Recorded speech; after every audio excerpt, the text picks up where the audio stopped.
Aya, asante sana. Mimi ninasema naona wengine wakizunguka wakisema ya kwamba ikiwa Raila hata support Kalonzo then atakuwa ni msaliti.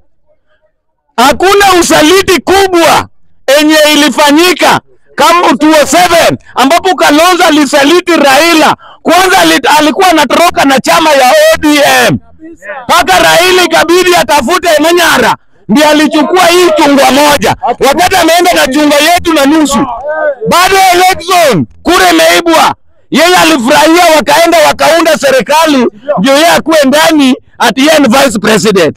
Kwa hivyo siasa hiyo ndio siasa. Na tunasema hivi. Sisi tulipata 100% 2007 Rift Valley. Na raundi ni wakati sisi pia sana sana kama jamii ya Jaluo pale mimi natoka Nyanza. Sisi pia tuunge mkono watu ya Rift Valley. Asante sana na Mungu